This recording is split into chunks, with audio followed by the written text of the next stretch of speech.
Our topic tonight is medieval farming life.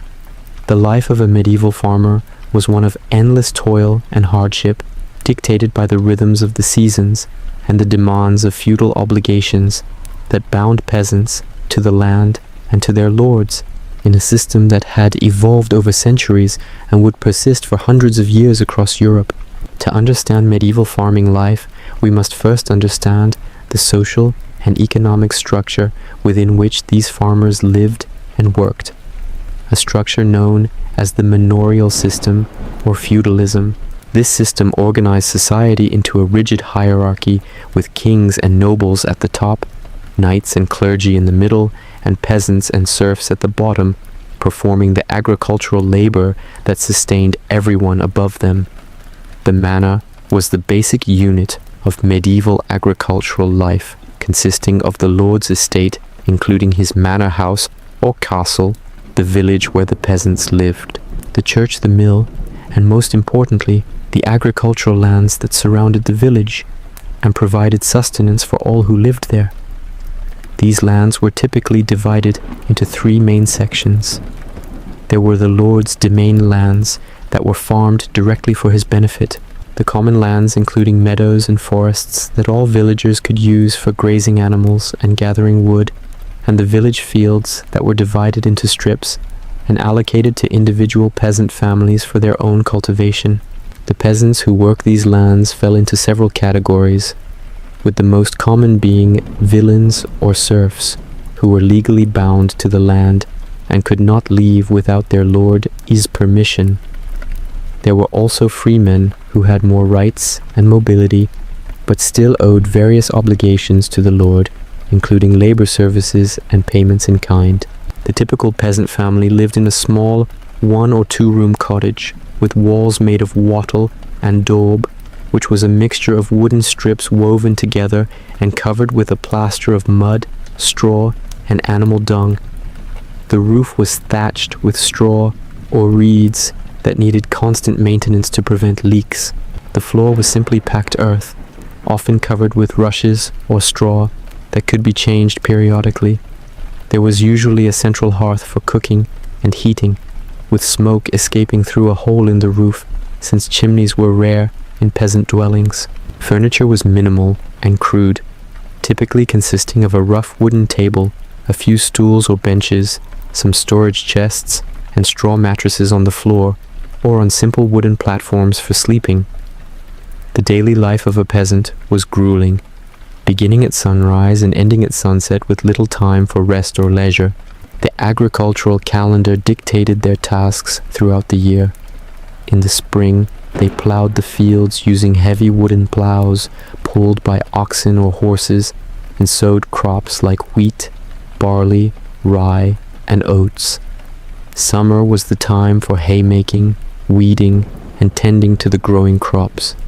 The busiest season was autumn, which brought the harvest. The entire family, including women and children, would work in the fields to bring in the crops before the first frost. After the harvest, grains had to be threshed to separate the kernels from the stalks, and then milled into flour at the lord's mill, for which the peasant had to pay a fee. Winter was a slightly less demanding season, but there were still tasks to be done, like repairing tools, mending fences, and caring for livestock. The diet of a medieval peasant was simple and monotonous, consisting mainly of what they could grow or gather. The staple food was a dark, coarse bread made from rye or barley, often supplemented with a thick porridge or pottage made from grains, and vegetables like peas, beans, and cabbage, which simmered over the fire all day. Meat was a rare luxury, usually reserved for special occasions like Christmas or Easter. Peasants might raise a pig or some chickens, but much of their livestock was given to the lord as rent. They might supplement their diet with fish caught in local rivers or with small game poached from the lord's forests, though poaching was a serious crime with severe punishments. They drank ale or cider, as water was often unsafe. Life was not all work, however. Peasants had some days off for religious festivals and holidays, which provided opportunities for socializing, feasting, and entertainment.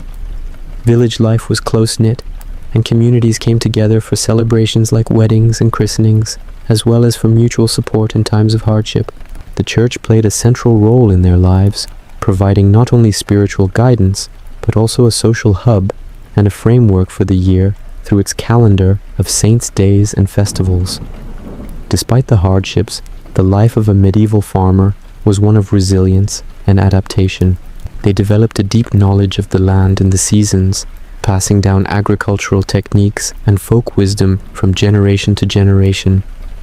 They were an essential part of the medieval world, their labor forming the very foundation of the society.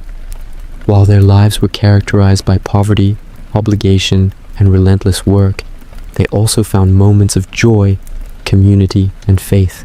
Understanding their world gives us a profound appreciation for the immense challenges they faced and the enduring human spirit that allowed them to survive and sustain their world for centuries. The peasant's day began at dawn, regardless of the season, because every hour of daylight was precious for accomplishing the endless tasks required to maintain the farm and feed the family.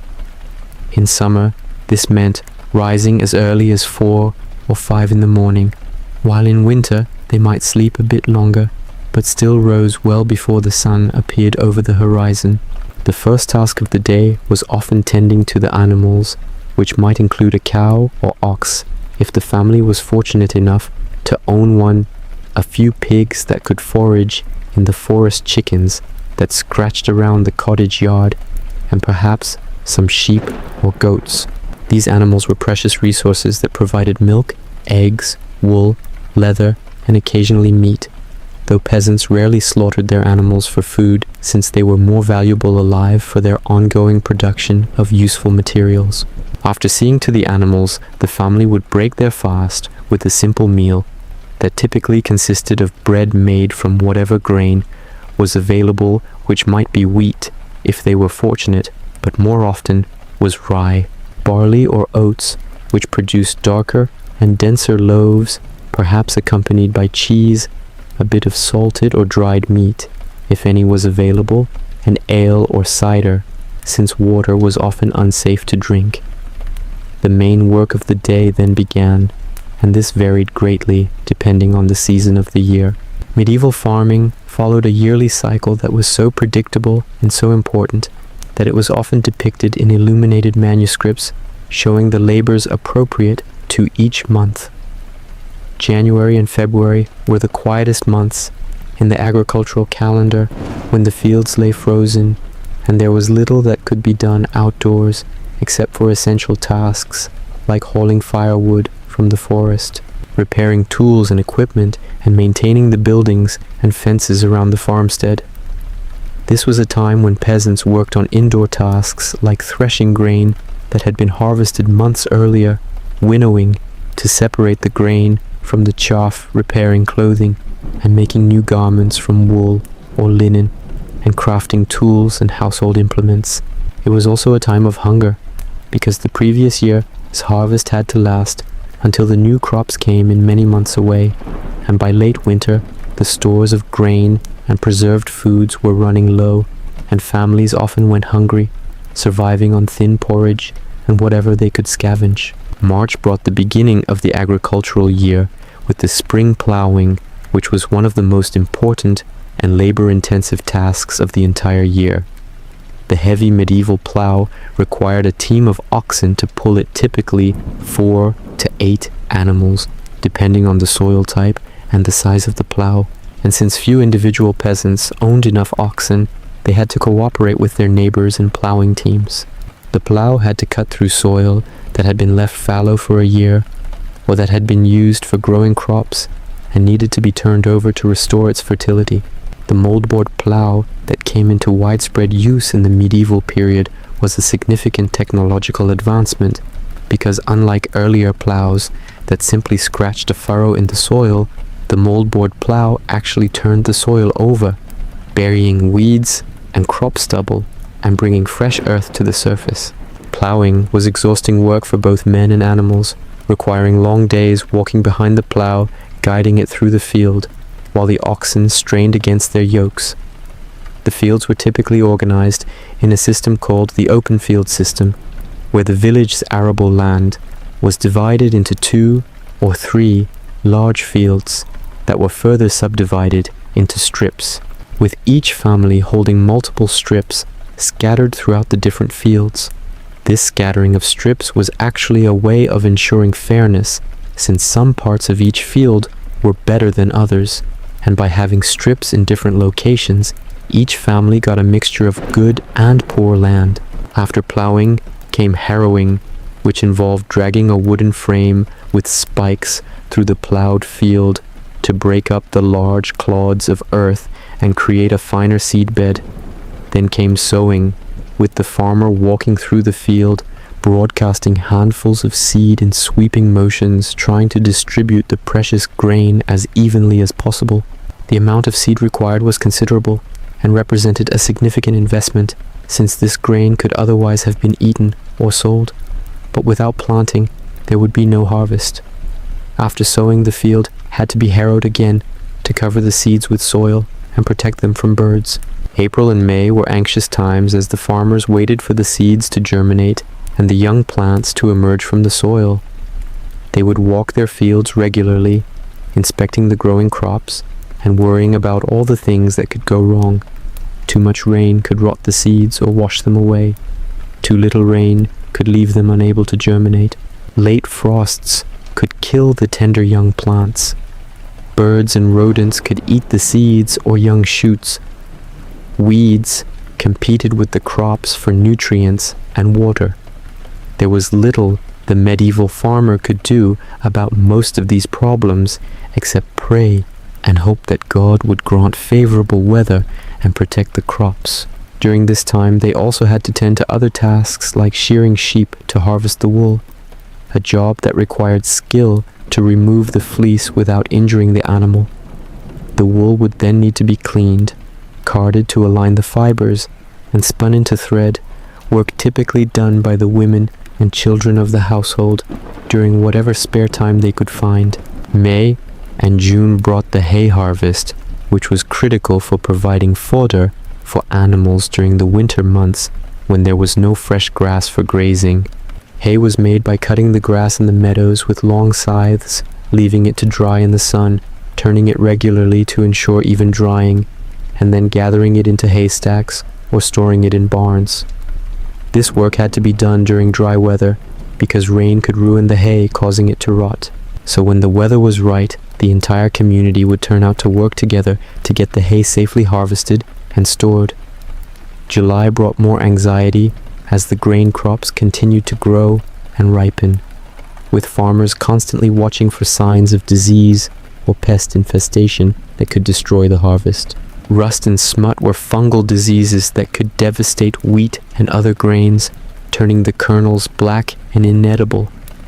Insects like locusts could descend in swarms and devour entire fields in a matter of hours.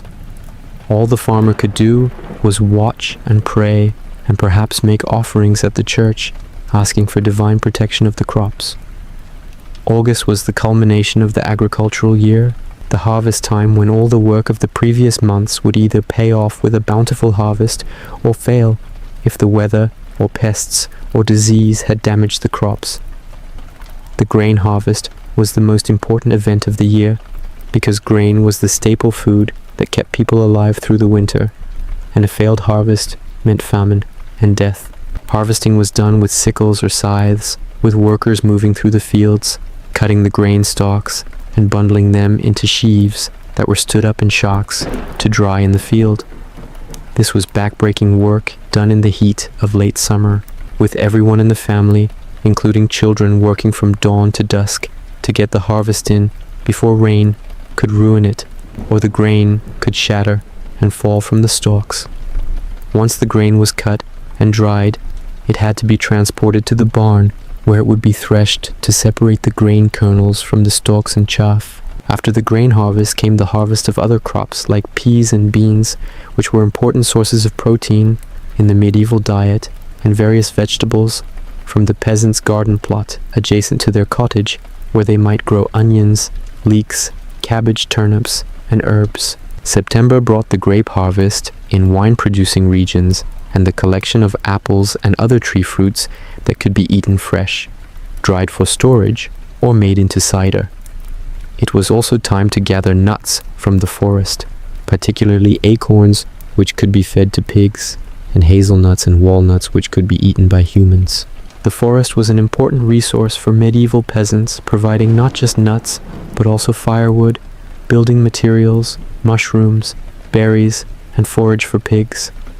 However, access to the forest was often restricted by the lord, who claimed hunting rights and sometimes forbade peasants from taking wood without permission. October was time to slaughter animals that could not be kept through the winter because there was not enough fodder to feed them all. The meat would be preserved by salting, smoking, or drying so it could be eaten during the winter months. This was also plowing time again, as the fields that would be planted with winter wheat or rye had to be prepared. Winter grains were planted in the fall, would germinate and grow a bit before winter, lie dormant during the cold months, and then resume growing in spring to be harvested in midsummer. This winter planting was part of the crop rotation system that medieval farmers used to maintain soil fertility. November brought the final tasks of the agricultural year, including the last plowing and planting of winter grains, the final collection of firewood for winter, and preparations for the long, cold months ahead. It was also time to pay various dues and taxes to the Lord, including a portion of the harvest, and to pay tithes to the church, which claimed 1/10 of all production. These obligations were burdensome and left peasant families with barely enough to survive through the winter, even in good years. December was a time of relative rest, though there was still work to be done, threshing grain, tending animals, and maintaining equipment. The celebration of Christmas provided a brief respite from toil, one of the few times in the year when peasants were expected to cease work and attend church, and perhaps enjoy slightly better food and drink than usual. Then January came, and the cycle began again, year after year, generation after generation, with each year following the same pattern of plowing, planting, tending, and harvesting in an endless repetition that defined medieval agricultural life. The crops that medieval farmers grew varied by region and climate, but certain staples were nearly universal across medieval Europe.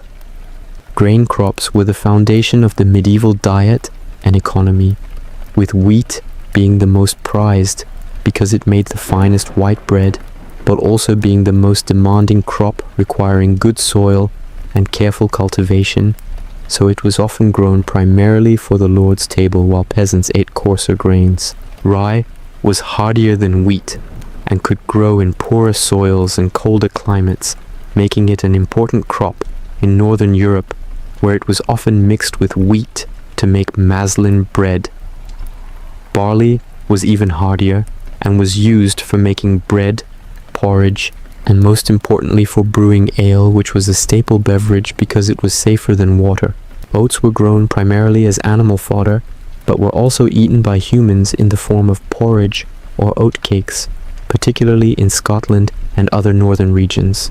Beyond grains, peasants grew legumes, including peas, beans, and lentils, which were important sources of protein, and also had the beneficial effect of restoring nitrogen to the soil.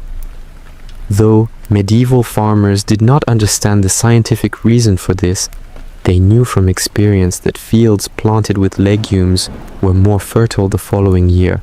Vegetables were grown in small garden plots near the cottage and included onions, leeks, cabbage, turnips, carrots, and various leafy greens. Herbs were grown both for flavoring food and for medicinal purposes, with common herbs including sage, thyme, rosemary, mint, and parsley. Fruit was less common in the peasant diet, but apple trees were widespread and provided fruit that could be eaten fresh or dried or made into cider, and pears, plums, and cherries were grown where climate permitted. In southern Europe, grapes were an important crop for wine production, and in some regions olives were cultivated for oil. The agricultural techniques used by medieval farmers were relatively simple, but had been refined over generations of experience and were reasonably effective, given the limitations of medieval technology. Crop rotation was one of the most important practices, with fields typically being rotated between grain crops, legumes, and fallow periods when the land was left unplanted to recover its fertility. The most common system was three-field rotation, where the arable land was divided into 3 fields, with one planted with winter grain in the fall, one planted with spring grain or legumes in the spring, and one left fallow. Each year the crops would rotate so that each field got a fallow period every 3rd year. This system was more productive than the older 2-field system where half the land was always fallow, but it still meant that a significant portion of the arable land was not producing crops in any given year. Manuring was another important practice for maintaining soil fertility, with animal dung being spread on the fields to add nutrients to the soil. However, there was never enough manure available because peasants owned relatively few animals, and much of the manure had to be used on the lord's domain lands, leaving insufficient amounts for peasants' own strips. Other organic materials like kitchen scraps, ashes from fires, and crop residues were also returned to the soil in an early form of composting. Peasants also practiced what we would now call companion planting, growing different crops together in ways that benefited both. Though they did not understand the scientific principles involved, they knew from experience that certain combinations worked well. The tools available to medieval farmers were simple and had changed little from ancient times. The plough was the most important and expensive tool, too costly for individual peasants to own, so it was usually owned collectively by the village or by the lord and shared among the farmers. A typical plough consisted of a wooden frame with an iron-tipped ploughshare that cut into the soil and a mold board that turned the soil over. Harrows for breaking up soil were simpler implements consisting of a wooden frame with spikes that could be made by individual farmers. Sickles for harvesting grain had a curved iron blade attached to a wooden handle and required skill to use effectively, cutting the grain stalks with a smooth, sweeping motion. Scythes, with their long handles and large curved blades, were more efficient than sickles, but also more expensive and required more skill to use safely. Wooden rakes were used for gathering hay and grain. Wooden pitchforks were used for moving hay and straw. Flails consisting of 2 wooden pieces connected by a leather thong were used for threshing grain by beating the sheaves to knock the kernels loose. Winnowing baskets were used to toss the threshed grain in the air, allowing the wind to blow away the lighter chaff while the heavier grain kernels fell back into the basket. Spades and hoes with iron blades were used for digging and weeding in gardens. All of these tools were precious possessions that had to be carefully maintained and repaired because replacing them was expensive. The village blacksmith was an important craftsman who made and repaired iron tools and other metal implements, and farmers would bring their worn tools to be sharpened or mended. Wooden tools could be made by the farmers themselves during the winter months when outdoor work was impossible, sitting by the fire carving and shaping wood into handles, rakes, and other implements. The buildings and structures of a medieval farm were simple but functional, designed to shelter animals and store crops and equipment. The peasant cottage has already been described, but there were usually other structures around the farmstead as well. A barn or byre provided shelter for oxen, cows, and other large animals, with the animals often housed in one end and hay and grain stored in the other end or in a loft above. Pigs might have a separate pigsty, though often they were allowed to roam freely and forage in the forest, returning to the farmstead at night. Chickens were sometimes kept in a hen house, but often they simply roosted in the cottage or barn. There might be a separate granary for storing threshed grain, raised off the ground on posts to protect it from rodents and moisture. Ricks or haystacks were built in the yard to store hay for winter fodder, carefully constructed with thatched tops to shed rain. Every farm had a midden or manure heap where animal waste was collected to be spread on the fields. Fences and hedges were important for keeping animals in designated areas and protecting crops from foraging animals, and maintaining these enclosures was an ongoing task. The village as a whole had communal structures that served all the inhabitants, including the church, which was the center of religious life and often the largest and most substantial building in the village. The mill, which was typically owned by the lord, and where peasants were required to bring their grain to be ground into flour, paying a fee for this service. The manor house or castle, where the lord lived with his household. The blacksmith's forge, and perhaps a village green or common area where the villagers could gather. Water sources were critical, and villages were usually located near a stream, river, or spring that provided water for drinking, cooking, washing, and watering animals. Wells were dug where natural water sources were not available, but digging a well was a major undertaking that required the labor of many people. The agricultural year was not just a cycle of physical labor, but also a cycle of religious observances and festivals that marked the seasons and provided breaks from toil. The church dominated medieval life and shaped the calendar with its feast days and holy days when work was supposed to cease. Sunday was, of course, the weekly holy day, when peasants were expected to attend Mass and refrain from work, though essential tasks like feeding animals still had to be done. In addition to the weekly Sundays, there were numerous feast days throughout the year celebrating various saints and religious events. Christmas was one of the major festivals, bringing a break from work in midwinter when there was little agricultural work to be done anyway, and a chance for slightly better food and drink and communal celebrations. Easter was the most important Christian festival celebrating Christ's resurrection, and coming in spring, it also marked the renewal of life and the beginning of the growing season. Other important festivals included Michaelmas in late September, when rents and debts were often due, All Saints' Day in November, marking the beginning of winter, and various local saints' days that were celebrated in different regions. Beyond the official church calendar, there were older folk traditions that persisted from pre-Christian times, including celebrations of the spring equinox, the summer solstice, and the autumn harvest.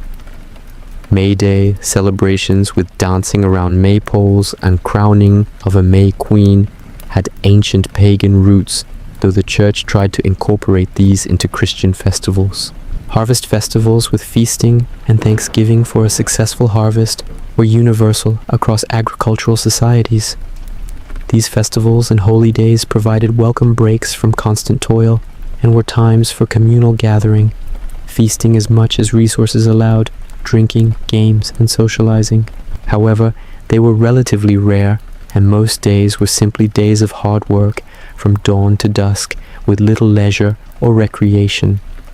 The social relationships within the medieval village were complex and governed by centuries of custom and tradition.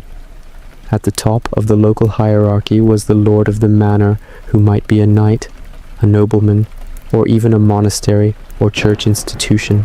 The lord had authority over the land and the peasants who worked it, and he extracted labor services and payments from them in exchange for allowing them to farm their strips and use the common resources.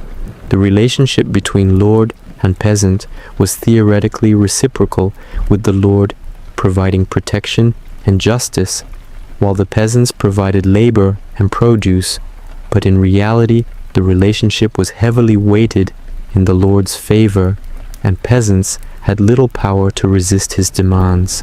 The lord's steward or bailiff was the official who actually managed the manor on a day-to-day basis, collecting rents and fees, organizing labor services, and resolving disputes.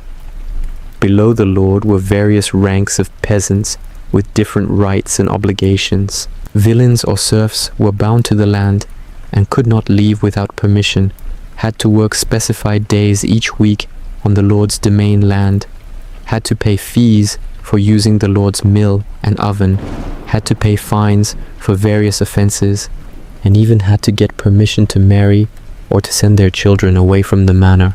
Freemen had more rights, including the right to leave the manor, but they still owed rents and services to the lord, though typically less than villeins.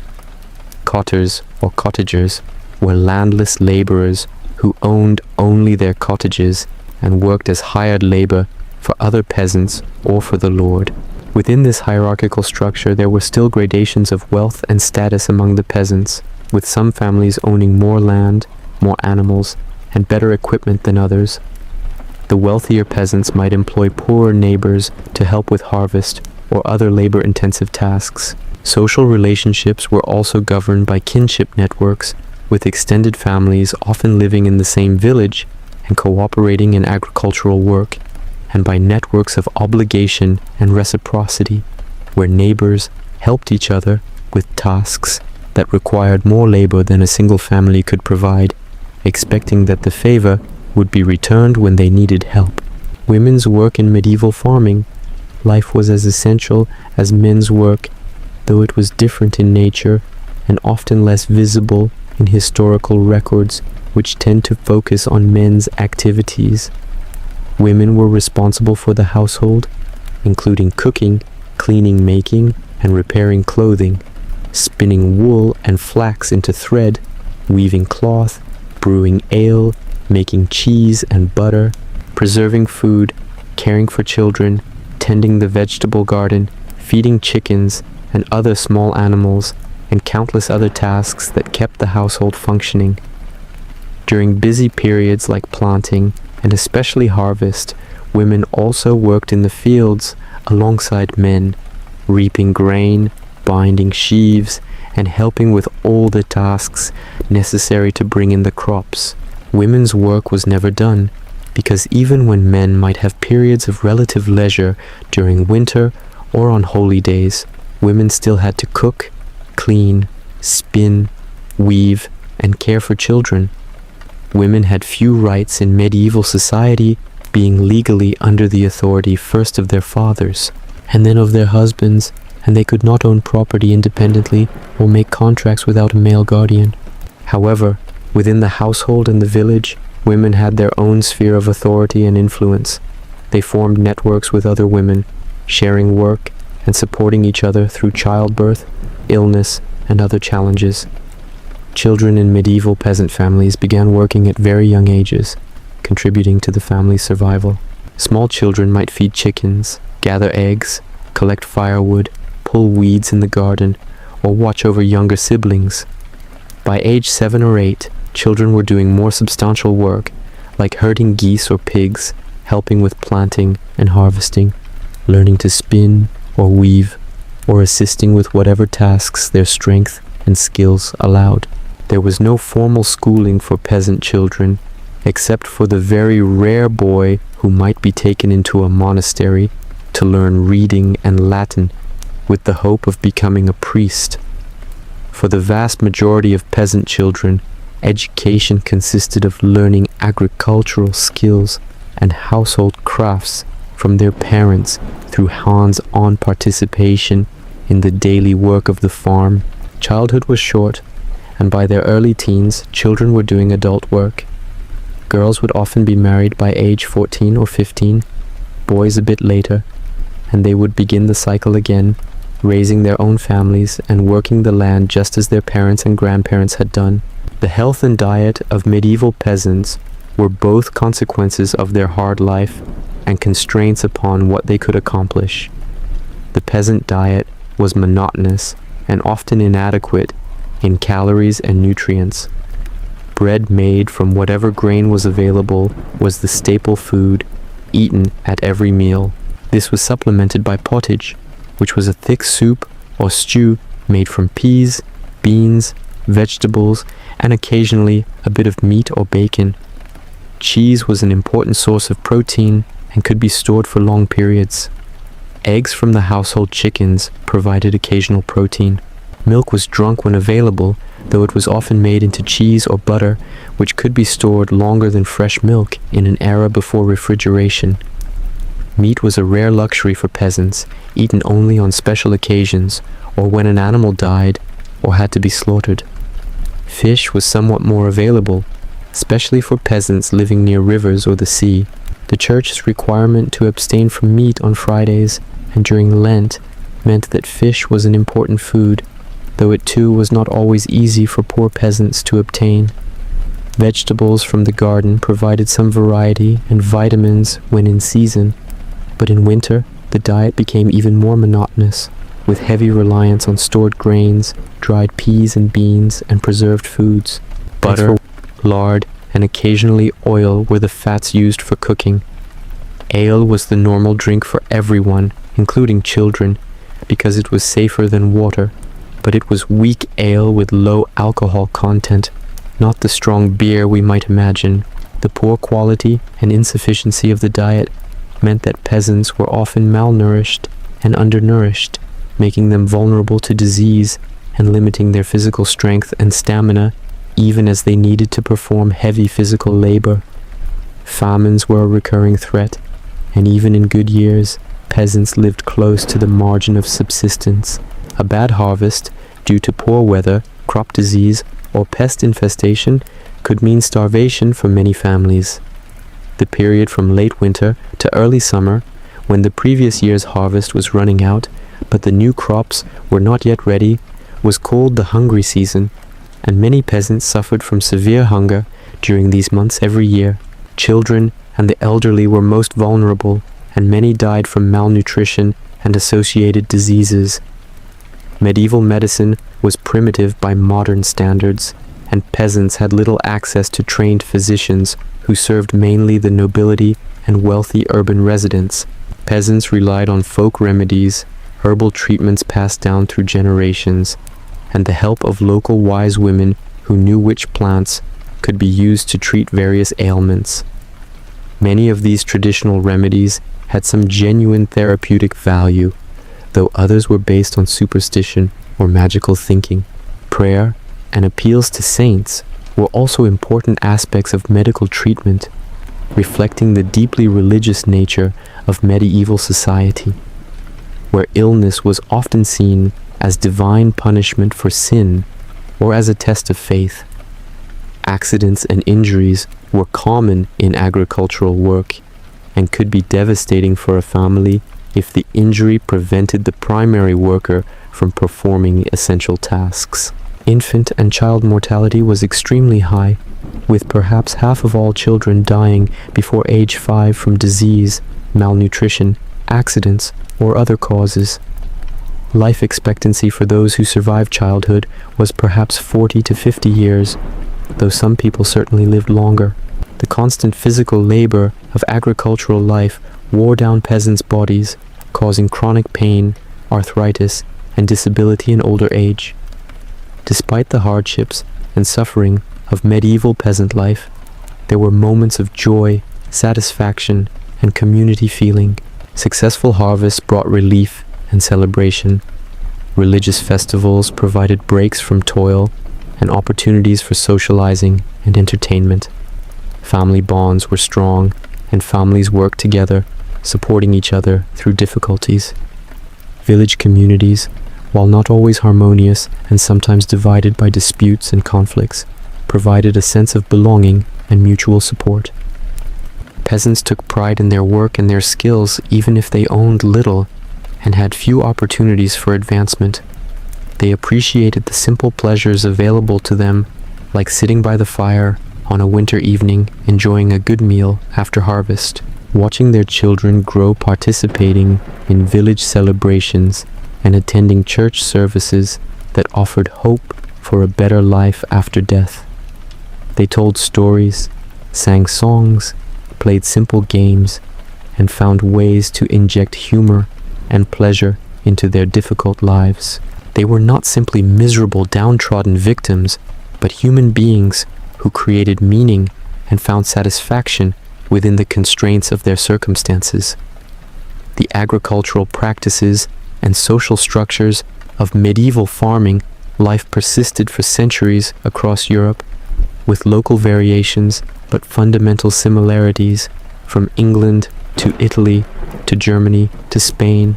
This way of life seemed permanent and unchanging to those who lived it, with each generation following the same patterns as their ancestors.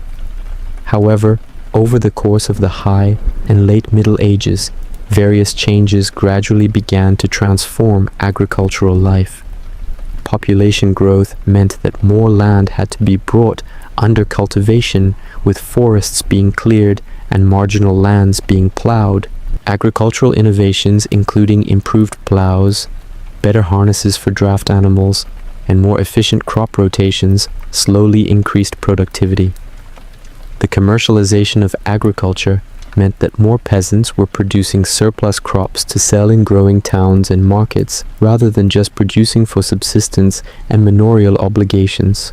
The rise of a money economy meant that many labor services were being converted to money rents. The demographic catastrophe of the Black Death in the 14th century, which killed perhaps 1/3 to 1/2 of Europe. Its population had profound effects on agricultural life by creating labor shortages that gave surviving peasants more bargaining power and accelerated the decline of serfdom. By the end of the Middle Ages, the classic manorial system was breaking down in many areas and being replaced by new forms of agricultural organization and labor relations that would eventually lead to the early modern and then modern agricultural systems. But during the central centuries of the medieval period, from roughly the 9th to the 14th centuries, the lives of the vast majority of Europeans were lives of agricultural labor organized within the manorial system, lives of hard work, limited resources, strong community ties, deep religious faith, and cyclical rhythms determined by the seasons and the requirements of growing the grain and tending the animals that kept society alive. The clothing worn by medieval peasants was simple, practical, and made from materials produced on the farm or obtained through barter. Men typically wore a long tunic made from wool or linen that reached to the knees or mid-calf, belted at the waist, with long sleeves that could be rolled up for work. Under the tunic, they might wear linen brays, which were a form of loose underwear tied at the waist and knees. For warmth in cold weather, they would add a cloak or cape fastened at the shoulder with a pin or tied with a cord. On their feet, they wore simple leather shoes or boots if they could afford them. In winter, they might wrap their feet in cloth or wear wooden clogs. On their heads, men wore simple caps or hoods made from wool or felt to protect from sun and cold and rain. Women wore a long dress or gown made from wool or linen, belted at the waist with long sleeves and reaching to the ankles. Over this, they wore an apron to protect the dress while working. Married women were expected to cover their hair and wore a wimple or head covering made from linen. Women also wore cloaks for warmth and protection from weather.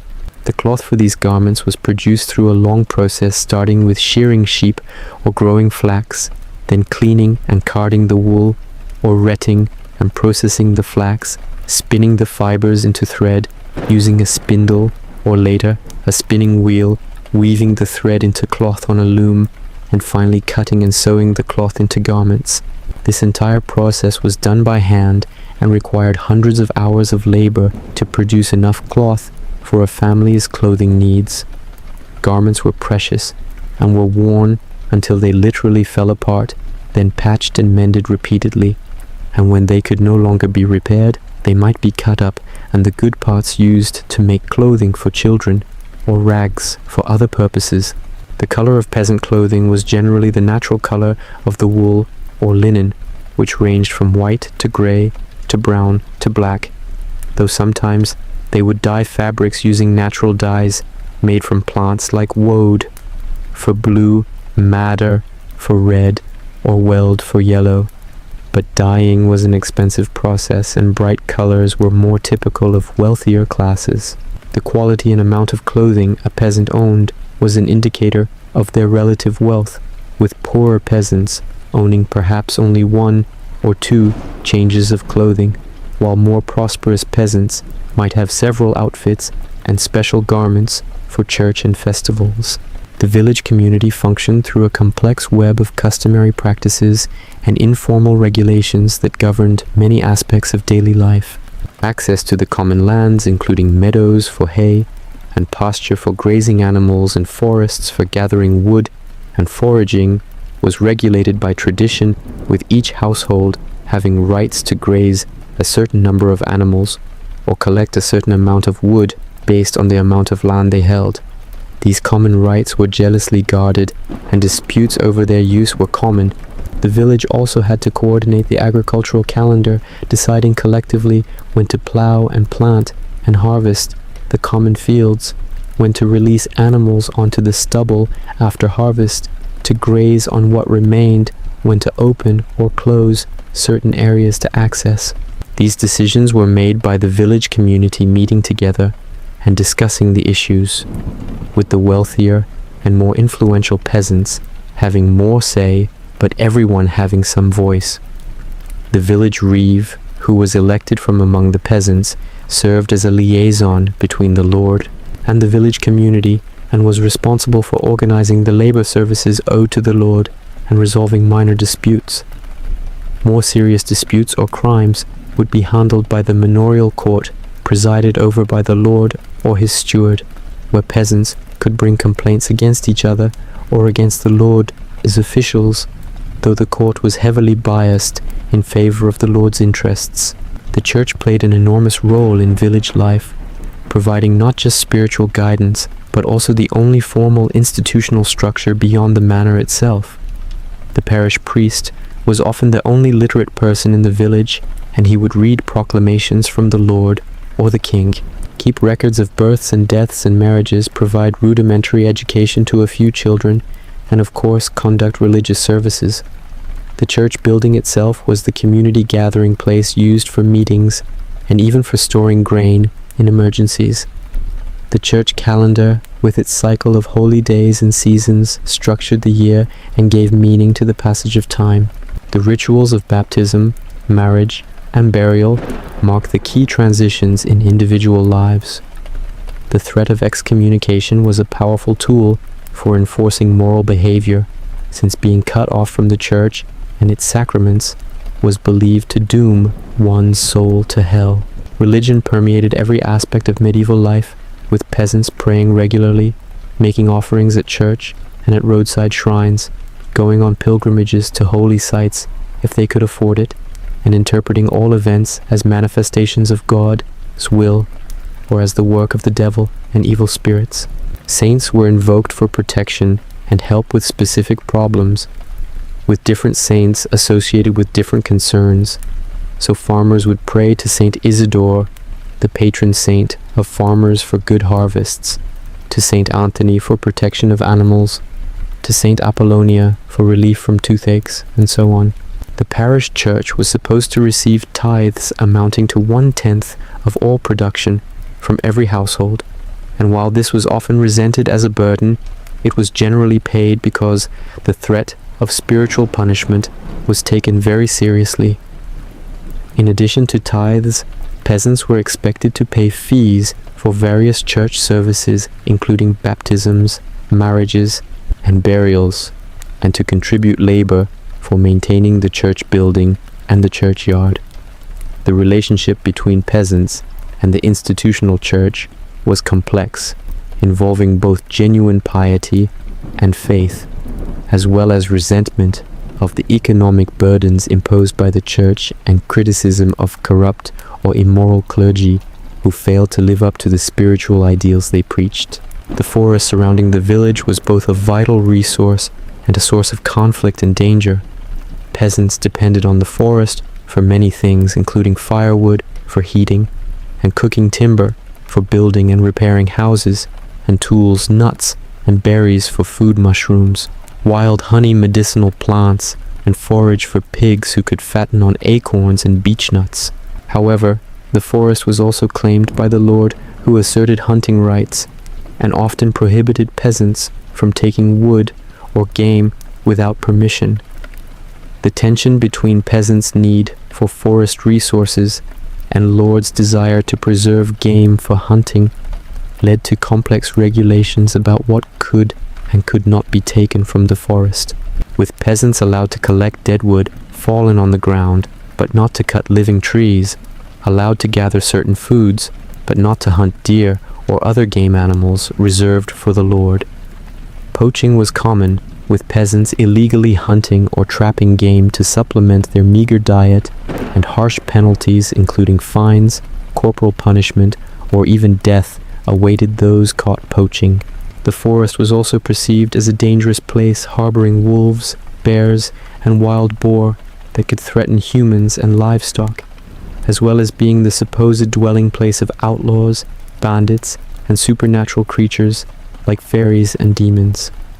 Children were warned not to venture too deep into the forest, and adults traveled through it warily. But despite the dangers, the forest remained essential to peasant survival, and they continued to use it as they had for generations. The miller was an important and often resented figure in village life, because the lord typically owned the mill and required peasants to bring their grain there to be ground into flour rather than grinding it themselves at home using hand mills. The miller charged a fee for this service, taking a portion of the grain as payment, and millers had a reputation for cheating customers by taking more than their fair share or by mixing inferior flour with good flour. However, the mill was also a social center where peasants gathered while waiting for their grain to be ground and where news and gossip were exchanged. The technology of the watermill or windmill was among the more sophisticated machinery in medieval society, and the miller had to be skilled at maintaining and repairing the complex gears and mechanisms. Similarly, the baker who operated the village oven was an important craftsman, since the lord often owned the oven and required peasants to pay to use it for baking their bread rather than baking at home, another source of income for the lord and resentment for the peasants. The blacksmith, as already mentioned, was essential for making and repairing iron tools and shoeing horses and oxen, and his forge was another social gathering place where men would congregate to watch him work and to talk. The carpenter was skilled at woodworking and could build houses, make furniture and tools, and construct carts and other wooden implements. These village craftsmen occupied an intermediate social position between the ordinary peasants and the lord, having specialized skills that gave them some status and often being somewhat wealthier than average peasants while still being part of the village community.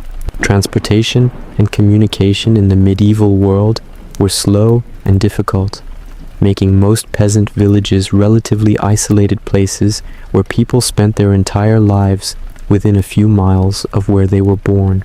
Roads were poor, little more than dirt tracks that became muddy and impossible in wet weather, and there were few bridges, with many streams and rivers crossed by fords that could be dangerous when water was high.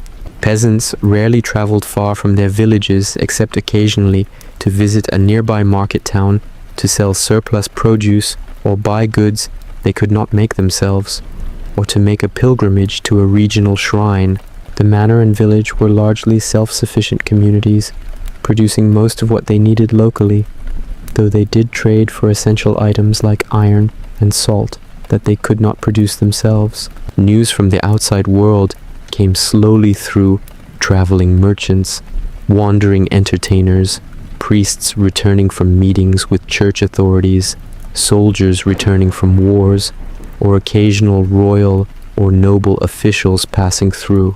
Most peasants had little knowledge of or interest in events beyond their immediate region, though major events like wars, famines, or plagues that affected their own lives would certainly become known. The isolation of village life meant that local customs and traditions varied considerably from region to region and village to village, and peasants had strong attachments to their own particular place and ways of doing things. Marriage patterns in medieval peasant society reveal interesting aspects of social and economic life. Marriages were primarily economic arrangements where families sought to create alliances and pool resources rather than being based on romantic love, as modern marriages ideally are, though affection between spouses certainly developed in many cases. Parents arranged marriages for their children with careful consideration of what each family could contribute in terms of land, animals, tools, and labor. A peasant woman would typically bring a dowry of household goods, linens, perhaps a cow or some other livestock, while a man was expected to have access to land and a cottage where the couple could live. Marriages usually took place in the bride's village, with a celebration involving feasting and drinking and dancing as much as the families could afford. The marriage would be solemnized by a priest and celebrated by the community. Newly married couples would often live with the groom's parents for a time until they could establish their own household. Marriage was seen as the normal state for adults, and unmarried adults past their 20s were unusual and sometimes viewed with suspicion. Widows and widowers usually remarried quickly because it was difficult to manage a farm and household alone. Divorce was not allowed by the church, but marriages could sometimes be annulled on various grounds, and informal separation was not uncommon when marriages were intolerable.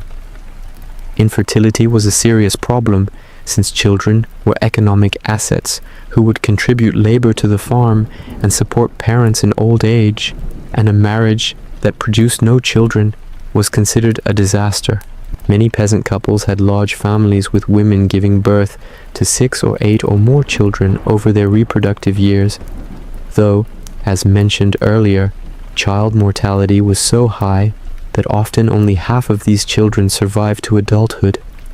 Childbirth was dangerous for medieval women, with many dying from complications of pregnancy or delivery, and the lack of effective medical knowledge meant that little could be done to help when problems arose. Midwives attended births and had accumulated practical knowledge about assisting delivery, but could do little for serious complications. Women who survived multiple pregnancies and childbirths were often worn out by their 30s and 40s, aged before their time by the physical toll of repeated childbearing combined with hard physical labor and poor nutrition. The legal status of peasants varied considerably across medieval Europe and over time, but certain general patterns were common. Serfs or villeins were legally bound to the land and could not leave without their lord's permission, though they also could not be evicted from their land as long as they fulfilled their obligations. They had to perform labor services on the lord's demesne land, typically 2 or 3 days per week, plus additional boon work during busy seasons like planting and harvest. They had to pay various fees and fines, including marriage fines when a daughter married, inheritance fines when land passed to an heir, fees for using the lord's mill and oven, and fines for various offenses like allowing animals to damage crops or failing to maintain roads and ditches. They were subject to the lord's justice in the manorial court and could not appeal to royal courts. Despite these restrictions, serfs did have some rights, including security of tenure on their land, meaning the lord could not arbitrarily take it away, the right to pass land to their heirs, and customary rights to use common lands. Free men had more rights, including freedom of movement and lighter obligations to the lord, but they were still enmeshed in the feudal system and owed rents and some services. The distinction between free and unfree peasants was important legally, but in practical daily life, there might not be huge differences in their standard of living, since both groups were engaged in the same agricultural labor and lived in similar conditions. Over time, there was a gradual trend toward greater freedom, with serfs gaining more rights and many obligations being converted from labor services to money rents, a process that accelerated after the Black Death. The physical appearance of the medieval landscape was quite different from modern rural landscapes in ways that reflect the agricultural practices and social organization of the time. The most striking feature was the open field system, where the village's arable land was divided into large fields with no internal fences or hedges, and each field was divided into strips that were separated only by narrow unplowed balks of land. From a distance, these fields would appear as a patchwork of strips at different stages of growth, since different families planted different crops or had strips lying fallow.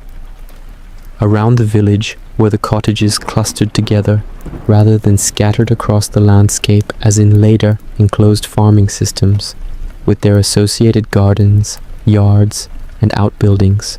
Beyond the cottages were the lord's domain fields, the common meadows used for hay, the common pastures where animals grazed, and further out the forest or wasteland. The landscape was more wooded than today, with scattered trees and small woods throughout the agricultural area in addition to the larger forests, and there were more wetlands and marshes since drainage projects had not yet reclaimed this land. The village church, with its tower or steeple, was usually the most prominent building and could be seen from a distance across the fields.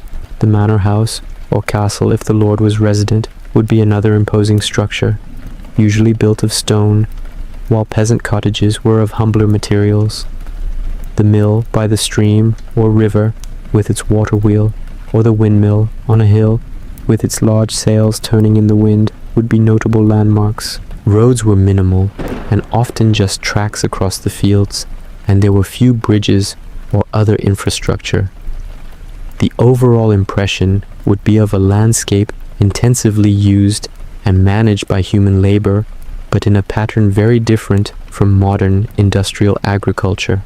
The daily rhythm of peasant life was governed by natural cycles of light and dark, with no artificial lighting beyond the dim glow of the hearth fire, or perhaps a rushlight, which was a rush soaked in fat that would burn for a while, giving a flickering light barely adequate for close work. Once darkness fell, work largely ceased, and the family would gather around the fire, perhaps doing simple tasks that could be done in dim light, like spinning or carving wood, telling stories, singing songs, saying prayers before going to bed, not long after sunset, especially in winter, when nights were long. Sleep was broken into segments, with people often waking in the middle of the night for an hour or two before going back to sleep, and this pattern of segmented sleep was considered normal. Morning came early, with the family rising at first light to begin the day's work.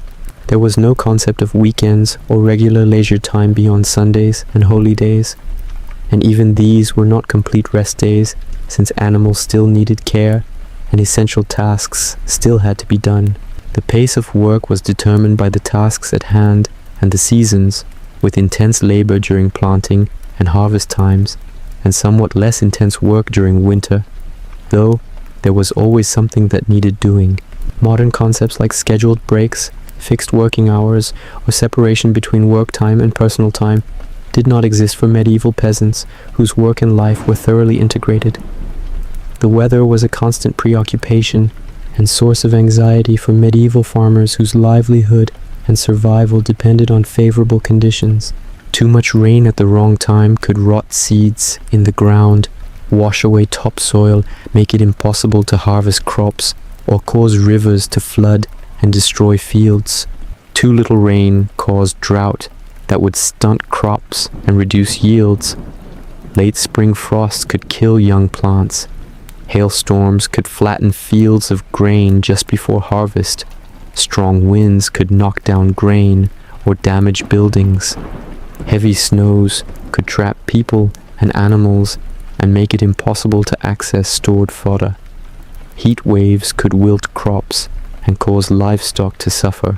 Peasants watched the sky, constantly looking for signs of changing weather and trying to time their work accordingly.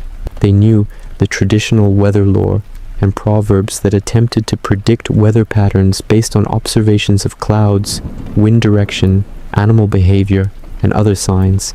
And while this folk meteorology was not scientifically accurate, it did embody generations of accumulated experience. When weather threatened crops, peasants had few options beyond prayer and participation in religious processions and ceremonies, asking God and the saints to protect the harvest. A series of bad weather years could be catastrophic, causing widespread famine and death. The medieval warm period from roughly 950 to 1250 brought relatively favorable climate conditions that contributed to agricultural expansion and population growth, while the subsequent Little Ice Age, starting in the 14th century, brought cooler and wetter conditions that contributed to harvest failures and famines. Climate change was not understood scientifically, but peasants certainly experienced its effects and tried to adapt their practices to changing conditions. The animals kept by medieval peasants were different from modern livestock breeds, having been shaped by centuries of selection for different purposes and under different conditions. Oxen used for plowing were typically castrated bulls that had been trained from a young age to work in teams, patiently pulling heavy loads and responding to the driver's commands. They were strong and steady, but slow, and a team could plow perhaps an acre per day, depending on soil conditions. Cows were smaller than modern dairy breeds and gave much less milk, perhaps a gallon or two per day, when in milk rather than the multiple gallons produced by modern cows. Pigs were also much smaller and leaner than modern pigs, adapted to foraging in forests where they would eat acorns, roots, and whatever else they could find. Sheep were valued primarily for their wool rather than for meat, and they were sheared annually in late spring, with the wool then going through the long process of being cleaned, carded, spun, and woven. Chickens were kept for eggs rather than meat, and were small hardy birds that could forage for much of their food. Geese were also common, providing eggs, meat, and feathers. Horses were rare among peasants since they were expensive to keep and feed, and oxen were preferred for plowing because they were stronger and could survive on coarser fodder. Those peasants who did own horses used them primarily for transportation rather than for farm work. All of these animals required daily care, including feeding, watering, milking, mucking out their quarters, and watching over them to protect them from predators and theft. Animals were valuable property, and their loss through disease, accident, or theft could be devastating for a peasant family. Livestock diseases could spread rapidly through a village herd, since animals grazed together on common lands, and there was no understanding of disease transmission or effective treatments. As you continue listening to this exhaustive description of medieval farming life, you may find the details becoming less and less distinct as your mind wanders through the centuries, imagining the daily routines of these long-ago peasants. The feeling of walking behind a plow as oxen strain forward the back-breaking labor of harvest time. The simple meals of bread and pottage, the smoky interior of a peasant cottage, the anxiety of watching crops grow and hoping for good weather, the relief of a successful harvest safely stored away, the rhythm of the agricultural year repeating endlessly, the sounds of village life with animals and children, and the ringing of church bells marking the hours, the smell of earth and wood smoke and animals, the texture of rough homespun cloth and wooden tools worn smooth by countless hands. And perhaps this detailed recitation has allowed your mind to wander and your body to relax as you contemplate this distant world of medieval farming life that was the experience of millions of people over many centuries. Thanks for watching. Don't forget to like and subscribe for more videos. Your support means the world to me and helps the channel grow. See you in the next one.